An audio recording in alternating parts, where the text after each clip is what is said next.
একটা সময় খালের মনোরম দৃশ্য দেখে নয়ন জোড়াতো বলে এলাকাবাসী নাম দিয়েছিল নয়নের খাল। স্রোতের এই খালটিতে একসময় চলত নৌকা, মানুষ দৈনন্দিন কাজে ব্যবহার করত খালের পানি।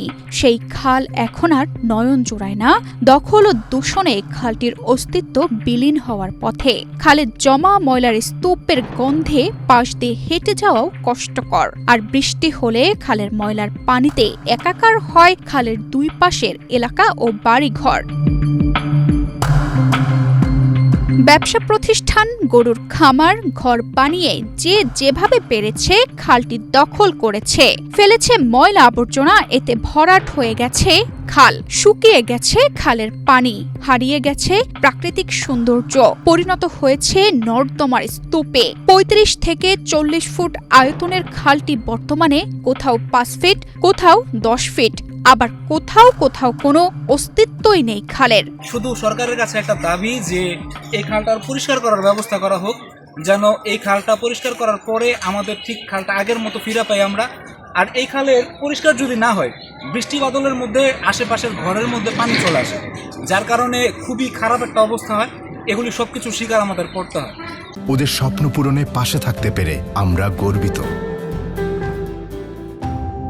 এই খালটির অবস্থান মুন্সিগঞ্জ সদরের মীর কাদিম পৌরসভা ও পঞ্চসার ইউনিয়নে। খালটির দুই পাশে প্রায় ৫০,০০০ লোকের বসবাস। খালের অপরিচ্ছন্ন পরিবেশ ও বৃষ্টির পরে ময়লার পানি ও মশার উৎপাতে মানুষের জীবন অতিষ্ঠ।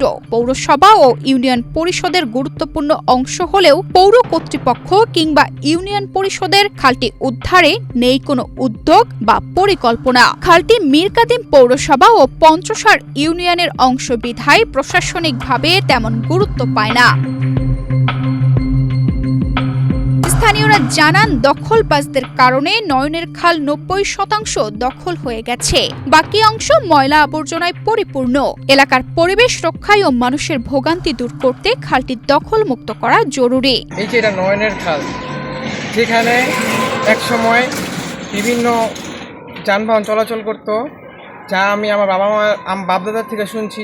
এখানে বিলে বড় বড় লঞ্চ, স্টিমার শুরু করে বড় বড় যানবাহন চলাচল করত। এখন বর্তমানে এটার এমন অবস্থা হয়ে দাঁড়িয়েছে যেখানে সাধারণ মানুষ থাকার উপযুক্ত নয়।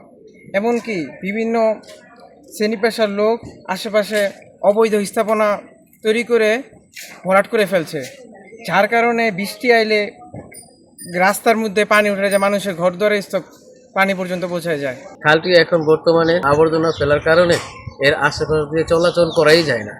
অনেকে ছাত্রছাত্রী অনেক অসুস্থ হয়ে পড়তেছে, যেই কারণে অতি সত্বর এটার পরিত্রাণ করা দরকার, উদ্ধার করা দরকার এবং এটা সংস্কার করা দরকার। খালটি খনন ও উদ্ধারের জন্য সরকারের কাছে তালিকা দেওয়া আছে বলে জানিয়েছে উপজেলা প্রশাসন। খালটি খননের জন্য আমাদের পৌরসভা থেকে যে তালিকা দেওয়া হয়েছে তার ভিতরে এই খালের তথ্য দেওয়া হয়েছে।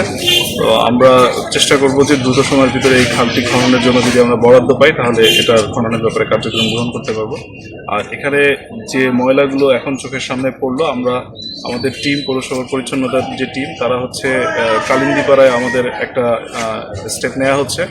আগামী সপ্তাহে ওইখানকার কাজটা শেষ হলে পরে আমরা ওই টিমটাকে আবার এখানে নিয়ে আসব এবং চেষ্টা করব যে এলাকাবাসীকেও যদি মোটিভেট করে স্বেচ্ছাশ্রমের মাধ্যমে এখান থেকে যদি পরিচ্ছন্নতার কার্যক্রমটাকে একটু বেগবান করা যায়, তাহলে আশা করছি যে এই অবস্থা থেকে এখানকার পরিবেশ উন্নত হবে।